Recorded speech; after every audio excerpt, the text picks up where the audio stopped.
Like, I like to say, like, you know, a Mississippi restaurant with an Italian mindset versus just like a straight up Italian restaurant, Right. you know, because like the whole idea, and like this is like also like the ethos around Italian cuisine is that like you get the best ingredients and you really don't do anything to them. Hey, I'm Geno Lee, the chef and owner of the Big Apple Inn right here in Jackson, and this is Jackson's Table, a podcast where we invite you to come join us, pull up a seat, and have a good time. Today we have the one and only Chef Chaz Lindsay, the owner of 2 restaurants right here in the Belhaven Town Center, Pulito, Osteria, and Rowan's. Welcome, Chaz. Hey, thanks for having me. Good to see you. Man, good to see you. I know. You know, when they told me that we're going to be sitting down together, I couldn't wait. I said, it's not going to be a podcast, it's going to be a party. Yeah, I know. Absolutely. I love it when we get together. It's always a good time. We always have a good time. Yeah. And we've done a few of these together. I know. So that's going to be a lot of fun. So we're getting good at it. Right. Yeah. Well, we're getting good at something. I don't know. The wine helps. Yeah, absolutely. So you got to thank have for that, by you the know, way. 3 o'clock on a Monday afternoon. Why not? It's our day off. Right. Yeah. Right. So, you know, what's neat, Chaz, is about this whole podcast is about celebrating Jackson chefs. Mm-hmm. And you have a great history and great story. How did you get started in all this? Yeah, I mean, you know, obviously the whole story, like your grandmother cooked and your mom cooked, and like that's very true. And like, I did spend time in the kitchen with my mom here in Belhaven because I was like born and raised a few blocks away from here. But, you know, I got my first job at Pizza Shack right around the corner. Walking distance. Yeah, when it was on State Street. Oh, you know? wow, yeah. The original Pizza Yeah. Shack. And I got hired as a cashier, and yeah, that didn't work out. I didn't love it too much. And so I moved back into the kitchen and I fell in love with it. Just like, you know, the speed, like, you know, I'd go home and like tell my parents how many pizzas I made in an hour and like stuff like that. And I just like got hooked. And then I took like a more serious line cook job with Grant and Noe at Pan Asia when it was in the wow. old brick oven on Yes. County Line. And that's where I like really fell in love with like the intensity and like high pressure environment, like moving quickly, like, you know, under fire. Like there literally was a kitchen fire there when I worked there. Right, I'll never forget right. that. But I loved it. And I knew it's what I wanted to do. Certainly wasn't going to go be an accountant, you know, and work for my dad. Not very good at math. But Which is maybe that's why you didn't like the cash register at Pizza Shack. that has something to do with it. I don't know. The bank account, looking at the bank account's a little bit different these days. But yeah, but so I wanted to go to culinary school. My parents weren't really for it. You know, like failed semester at University of Southern Mississippi, and then like, you know, 3 months living in Pisgah National Forest. They were like, all right, you know what? Like, well, let's try this culinary school thing. And it's like the only like academic environment I actually like thrived in. Oh, wow. You know, I was like straight A student, went to class every day. Like you had to be at class at 7 a.m., you know? So you're up at 5, you know, you had to press your uniform, you had to shave every day. Like it was like pretty close to military school. Yeah. I just loved it. And, you know, so I went and worked in New York City, you know, did a couple of Michelin star restaurants there. So 2 years upstate for culinary school, 5 years in the city working. And then I burned out. Like New York City is a tough place to live, you know, and you're broke and like I didn't have a savings account until I was like 26. You know, I mean, Savings, what's that? Yeah, I know, right? Tell me about it. I was just, dude, yeah, trust me. Like every time I've got some in the bank, I'm like, oh, well, I can do this project now. Right. You know, like it's like New York City life is tough. It was an awesome place to live in your early 20s. Like I had a lot of fun. I bet. I had a dumb amount of fun. 20-year-old let should loose be on- illegal how much fun I had, honestly. I got a couple of tattoos to prove it, but yeah. So I just burned out, and like, you know, in 2011, I wasn't doing very well in one class in culinary school, and the professor was like, hey, there's a guy giving a talk on olive oil. Go hear his talk, write a 1-page paper for extra credit, you know, whatever. So I went. I was like, I just need the extra credit. At the end of the talk, he said, if anybody wants to come help for the olive harvest, here's my email. Shoot me an email. All you got to do is get there, and then we'll give you a place to stay, and we'll feed you. Oh, no. And so I took him seriously, yeah. So I took 6 weeks off from school. Culinary school's in 3-week blocks. Okay. And so you can leave for 3 weeks, you can leave for 3 months and pick back up, you know, where you left off. Yeah. So I went over there for 6 weeks, like harvested olives, like In Italy? In Italy, yeah. A little town called Toscana, like an hour and a half north of Rome. And I, you know, it's the hardest work I've ever done. Like hardest work I've ever done, but like super rewarding. And like also I worked my way up because I was like the longest person who stayed there. So I became the cook. So I didn't have to like harvest olives all the time. So December 2015, he's in New York. We get dinner together. I'm like, I'm leaving New York. I don't know what I'm doing, where I'm going, whatever. Were you still like thinking culinary, or you just Oh yeah. didn't? Okay. Yeah, absolutely. He was like, well, he had just opened a small bed and breakfast on the farm with a small little restaurant, and he lost his chef, and he was like, I need a chef for this upcoming season. Like, why don't you just move over to Italy? And I was like, what? Deal, done. Like, so I bought a one-way ticket. Oh, wow. And I had an apartment in the horse stable, and I was there for almost a year, but I wasn't able to get a work visa because at the time I was 26 at the time, and the unemployment rate in Italy amongst people my age group was 41%. Oh, wow. It's a pretty interesting time to be there. So every 3 months I would fly to Morocco to reset my U.S. tourism visa, and like Morocco's got amazing food. If you haven't been, I highly recommend it. And so it was time to move back home. Yeah, I went to work at Parlor Market, became the executive chef there when Derek Emerson owned it. And he was switching it to Italian. And I'd been living in Italy, and I made pasta for Tom Colicchio for a couple of years and did that for a year and a half and met my, now ex-wife. But she matched for a medical residency in El Paso, Texas. And so we moved out there for 3.5 years. And then it was time to move home. So I moved back in July of 22, full time. 22, not too long ago, yeah. Yeah, signed the lease on this space and started building Pulito. Wow, what a story. Yeah. And then where this sits right now, I'm still in awe every time I park my car and walk over here and I look at Pulito's right here, and then right across the street, your other place, Rowan's, and then next to that, LV's and Fertile Ground, and this whole area, what is that, Bellhaven, what do they call it, Town Center? Bellhaven Town Center, You know, yeah. So and you're a big part of that. You're part of the reason why this exists. yeah, I mean, I was the third tenant here, I believe. No, sorry, like fourth. I was the fourth tenant. I was the second in this building. Fertile Ground got open first in this building, and then I opened in January of 23. And we've obviously had some additions. You know, they built the terrace over there that has like Wingmouth and Good Bar and Mayday. And then we have North Shore Coffee in here now and Poppy's Pies and all of that. I mean, the whole development's like really just centered around food now. Yeah. And I know for a fact that's not what the developers were anticipating or wanted, but like it's just how it shaped up. You just haven't created a great culinary experience. You created a whole vibe. Yeah. You know, it's different when you come down here. When my daughters come to town, they always come down here too. They love Rowan's, man. They love your spot Well, it's over got there. the bologna sandwich. Sorry. Oh my goodness. Sorry about that. Oh man. I'm never going to let you live that down. Yeah. For those of you who don't know about that, at the Jackson Food and Wine Festival a couple of years ago, they put us right next to each other. And you had bologna sandwiches. Yeah. Well, bologna sandwiches are one of the staples at my restaurant. And my daughter was helping me out, and she ate your bologna sandwiches. The first thing she said is, Dad, this is so much better than yours.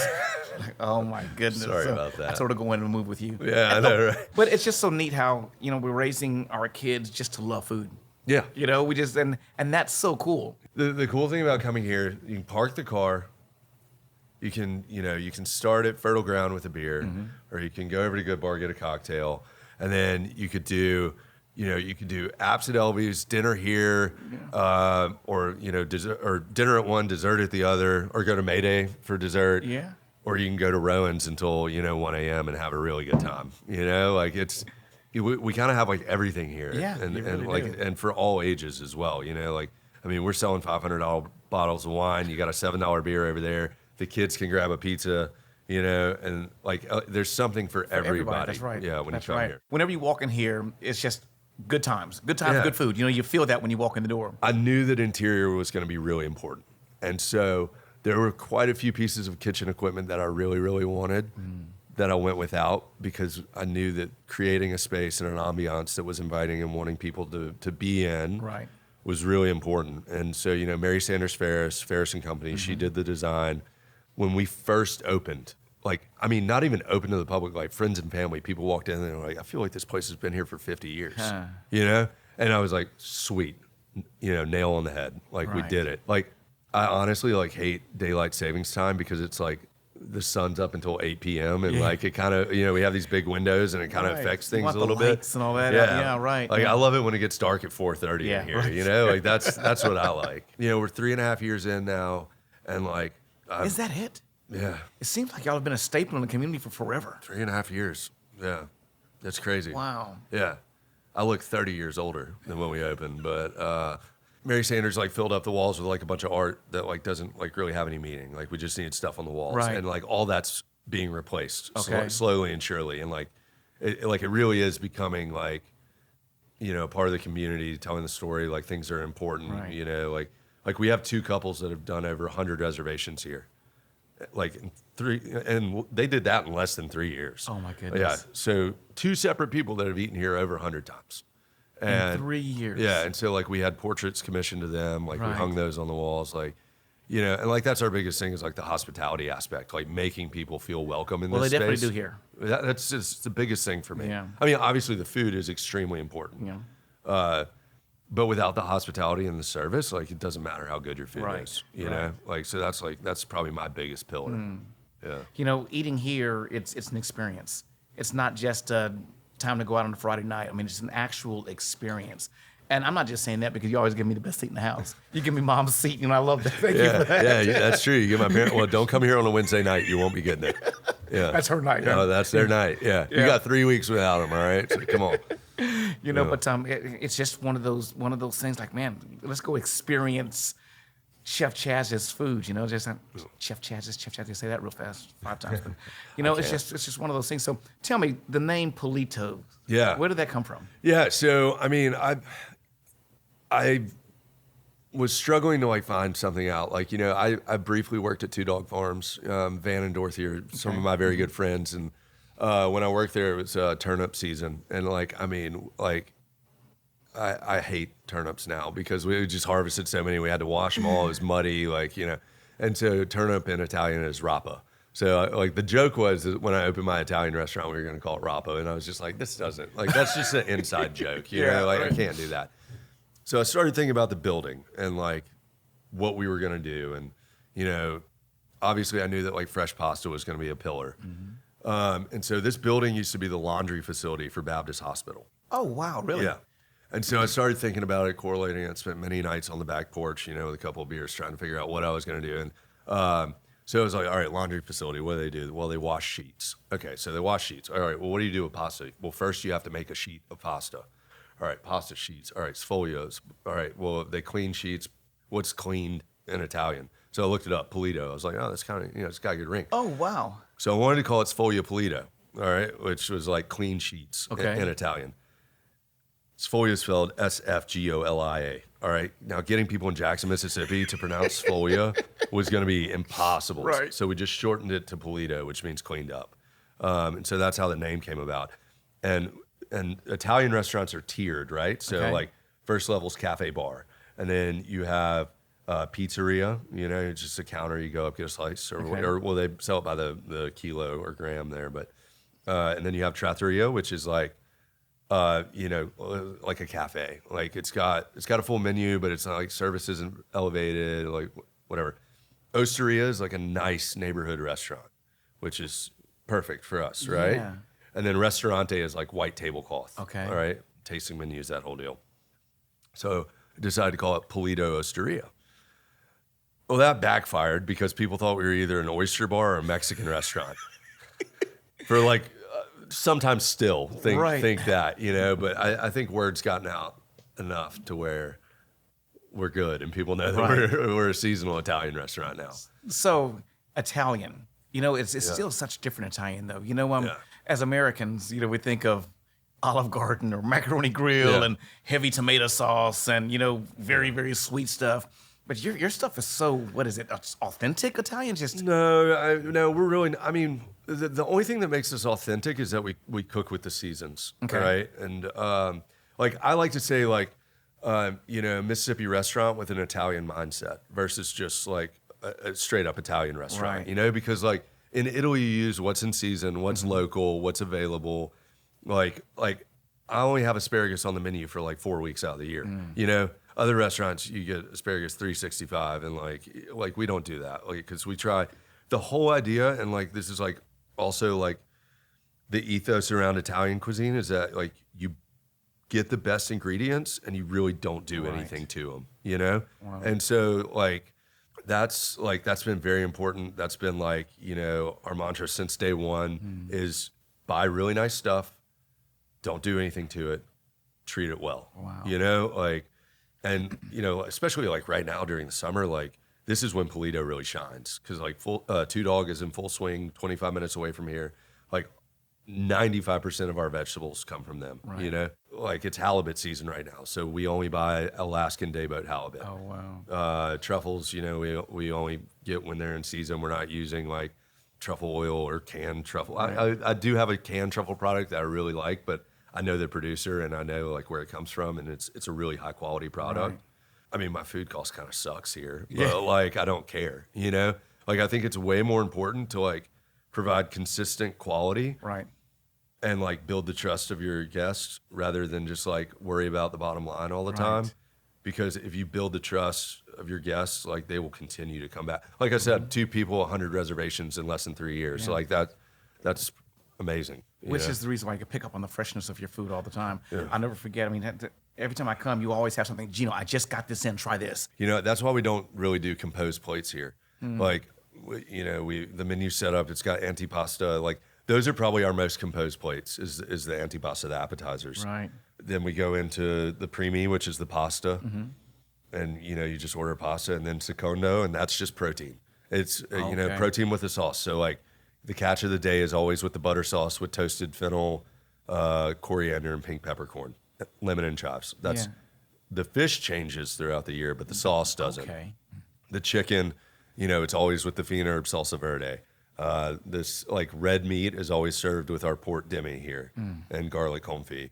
The short rib's been on the menu since day one. It's the braised short rib that we reduce to liquid, glaze it in the pizza oven, and then put the horseradish gremolata on it. Like, you know, but we do the same thing every time, and it's got to be super consistent. Right. And that's what's really important to me. And like everything that we do, with the exception of like fresh vegetables or raw fish and stuff like that, there's a process that goes into it, and it takes time. Like, you know, bolognese is 10 hours, short ribs to do them right, 24 hours.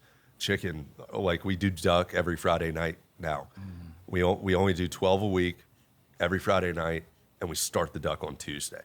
So it's like thoughtful cuisine that there is a lot of effort that goes into it, but when it shows up, you're like, well, it's just on a plate, like, you know, and then you taste it and you're like, oh, Right. all right. Do you think that was the European influence in you? Because, you know, in Europe, everything was fresh. They're only going to cook or make or serve what they had available at the time, as you said. Yeah. You know, they don't have deep freezers, or if they do, you know. I know I was in Europe last summer, and they served, it looked like this. Yeah. You know, and I mean, you could smell the tomatoes way before it hit your table, you know, because I mean, you can't smell the tomatoes coming from the grocery store here, you know what I mean? No, and they're all white and chalky and terrible, and like that's why we only serve tomatoes when Two Dog has them available, and when they're done, they're done. Like, sorry, you got to wait till next year. So that's behind Pulitos now. What was the thought process and the innovation behind Rowan's? Pulito was driving over here, and I have a great staff here. I'm very fortunate with that. Like, I just wanted to own a bar because I thought it'd be cool to own a bar. Turns out it's not cool owning a bar. It's like the biggest pain in my butt ever.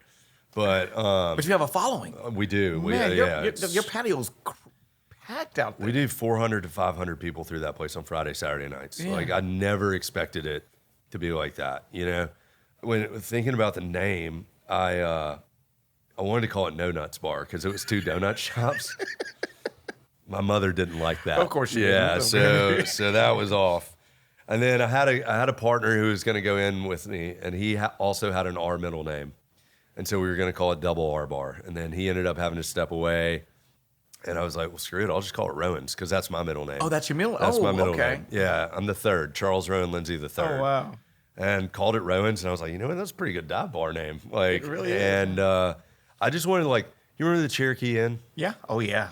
The whole idea of Rowan's was to be like the Bellhaven Cherokee Inn, you know? Just a neighborhood joint where people could come get a good burger and a cold beer and like hang out and have a good time. Well, you've accomplished that. Thank you. That is so good. Yeah. And here you are in deep after 3.5 years. Yeah. And just opened the third space. Michelin. Explain that whole process, man. That's huge. It's tough. It's nerve-wracking. Like the stress on that is a lot, you know? What, keeping up or keeping the the plaque outside, or Yeah, you know, I mean, or with the crowds that are coming now? well, I mean, it's all of it, you know. Yeah. I mean, we have people that are coming here who've traveled here just because we're on the Michelin list, you Right. know. You know, the Michelin Guide is based all on food quality. Service is like the lowest thing that they really? rate. Yeah, which is weird. You would Yeah. think that service would play a much bigger part of it. But like, for example, I ate at 2 3-star Michelin restaurants last year. I did Arpège in Paris, and then I did Alinea in Chicago. And the food at Arpège was absolutely stunning, beautiful. Like Alain Passard is like, he's like one of the chefs that I idolize, you know. And he's got his own farm. You know, he cooks with the seasons, like all of that stuff. So like, I've been watching him for a very, very long time. Have his books. Like, he's amazing. So the food was absolutely incredible. I mean, the wine was stunning. Like, the service was very good, but it wasn't exactly like what I thought a 3 Michelin would be, especially a 3 Michelin that's had 3 Michelin for 30 years, you know? Because you don't retain your Michelin status. You can lose it. Like, we could not get our Michelin status back this year.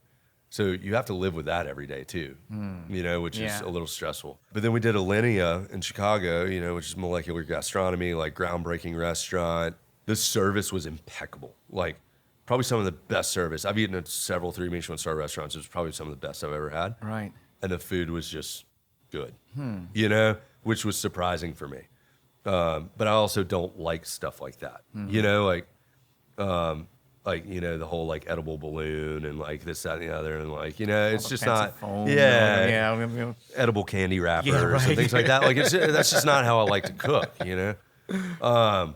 So like the biggest thing is that you have to be consistent with your food. Like, it has to be the exact same. So like our tuna crudo, our bolognese, our linguine, our orecchiette, our filet, our short rib, chicken, those things have to be the exact same every single time, you know? And that is how you do it, you know? So it's like super important that, like, you know, you train your cooks well, you teach them how to do it, how you want it done every single time. It has to look the same. It has to taste the same. Like, I mean, it's nerve wracking. Yeah. Like, it's very nerve wracking.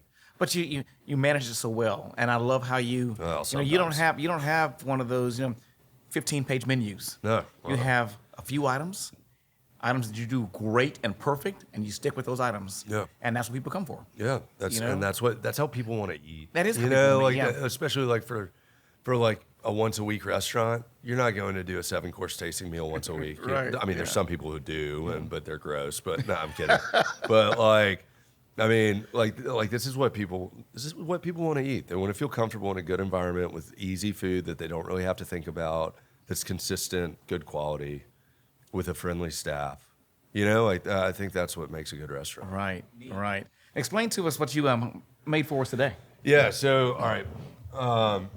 So tomato salad, like I was talking about, this is like my favorite dish that we do here. And like, I think that Pulito in the summertime is like when we really, really shine. Like, it is like, everything's fresh. It's beautiful. It's from the farm. It's all local. We get a mix of like cherries and heirlooms and beef steaks or like whatever they have. Yeah. And we slice them to order. It's just Maldon salt, pepper, Casa Caponetti olive oil, white balsamic vinegar, chive, and whatever basil they have. Like, right now it's purple basil, so that's what's on it. It's beautiful. I mean, the presentation is just gorgeous. Yeah, yeah, but like, all you're doing is slicing tomatoes and putting it on the plate. Like, the tomato does all the work, you know, from the flavor, the look. Like, you know, you just got to have some halfway decent knife skills and a sharp knife, you know? Don't use a serrated knife, you know? Like, have a sharp knife. I like how you said, let the tomato do all the work. Yeah, it does all the work. Let our ingredients do the work. And that's kind of, right. It's a killer thing, you know? We just treat it well, treat it nice, never put them in the refrigerator. I think that this is like probably like one of the most quintessential like Pulito. If like you wanted to describe Pulito as a restaurant using one dish, that would probably be it. Really? Yeah. Oh man. Yeah, it's one of my absolute favorites. And then burrata, like I love burrata, you know. So burrata, it's mozzarella that's stuffed with stracciatello, which is the mozzarella that's pulled in cream. Okay. And then they create the mozzarella shell, tighten it up in there, and then drop it in some salted water and let it chill. This burrata comes from Leone, which is in New Jersey, and we get it overnighted twice a week. So it's never more than like 3 days old. And we change, so we always have burrata on the menu, but we just change with what's seasonal. So before this, it was with beets. Now it's with peaches. And so what we do is we take the peaches and we compress them with a little bit of olive oil, chili vinegar, and a little bit of lemon juice and some salt, just to like make them pop a little bit more and give them like a little spice. Cusco peppers, which are dried red peppers from Potenza in Italy, southern Italy. Yeah. They harvest the peppers and they put them out on wire racks for 180 days and let them dry until they're crispy. And that's it. Like, that's just the pepper. Man. Some more of that purple basil from Two Dog, and then a hazelnut salsa macha. So, like, salsa macha, that's a Mexican ingredient. This is where El Paso comes into play. Okay. Like, I had never seen salsa macha until I went to El Paso. And traditionally, it's made with peanuts. No, they don't use peanuts in Italy, really. You know, they have hazelnuts. Right, yeah. So, it's just hazelnut that we cook in olive oil with garlic and chili de arbol. And then we grind it all up, add a little salt. That's it. I love how you talk about your ingredients, and I'm thinking back to even your bologna. Yeah. Is a special bologna. It's hipster bologna. You know, it's like made by these hipsters in Atlanta. Like, you know, I don't have time to make bologna. Right, You know, but it's just. But you can good easily bologna. just go to the grocery store or your local provider, Cisco or US Foods, whoever you use, and get you bologna. But no, you go. And it'd be a quarter of the price, too. Well, you literally have been all over the world, and you came and you decided to settle in Jackson. Yeah. Yeah. Out of all the places, why Jackson? Well, it's home. You know, I mean, you know, I love my parents. I'm very lucky. I have very, very supportive parents. That's part of the reason I've been all over the world and been so lucky to like have these experiences. And like, you live in a place like New York City, like, it is taxing to live in a place like that. It is, you know, like getting on the subway, like every morning, like dealing with God knows what, Right. you know, crazy people or pissed off people that are jaded by living. Like, it's just like, you get exhausted, you know? Italy's a long ways away, you know, and like living on a farm in the middle of nowhere can be a little isolating. Right. And I actually was entertaining a job in Australia with some people, with some connections I'd made in New York before I decided, you know, not to go. But my mother was like, if anyone's dead or dying, it's going to take you three days to get back, and they're already going to be dead, and you're not going to be able to say goodbye. No guilt, but yeah. Yeah, and I was like, all right, whatever. But no, I mean, you know, it's like I've got a very small family, but like they're all here, and you know, my sister bought the house next door to my parents, and Y'all are close. yeah, like I felt like I could finally cook the food that I wanted to cook in Jackson, and people would be more receptive to it. Well, I tell you, Jackson has welcomed you with open arms, and they love you, man. They love your place is the buzz all around. Well, thank you. So being all over the world, New York City, Italy, Morocco, all these places, you're back in Jackson. Yeah, And, and I'm happy with it. I love it. And we're happy you're here. Yeah. But, you know, Jackson is finally getting some culinary attention. And that's Yeah. really neat. And that's what's neat about Jackson's Table. You know, it's highlighting some of our great culinary talents that we have here in our city. Yeah. Now, we have a lot of different culinary chefs and experiences here in town. And I know that you eat out at a lot of different places. Yeah. What's one of your favorite places or one of your favorite bites? Not necessarily the favorite, but one of them, or maybe a few of them that you go to that you want to try or get every now and then. Such a hard question. I know, Gino. right? You It's know not fair, you know is it? You eat a lot too. And I hate when I get asked that question. Yeah, I know, man. I can't go out to like a lot of restaurants that like are more fine dining because they're closed on the same days we are and they're Right, open yeah. when we are, and so it's harder. If I am going to one of those restaurants, one of my very dear friends, Joe Cravens at Walker's, is killing it. Like is. he's doing a great job, and he was actually my sous chef at Parlor Market. That's so, right, he was, So yeah. he's got. So I'm a little biased. Well, that's all right. Yeah. That's so good. But you know, It'll you can't go change in wrong a month, you know, Right. or a It week always or does. whatever. It Yeah. always does. Well, Chaz, thank you so much for today, man. This was great. It's always a pleasure I've to learned see a you. lot. Always great to see you, man. I couldn't wait, as I said, to come sit down with you today. Yeah, for sure. Well, thank you, Chaz, for coming to join us at Jackson's Table. And that's a wrap for this edition of Jackson's Table. Next time, pull up a seat and join us.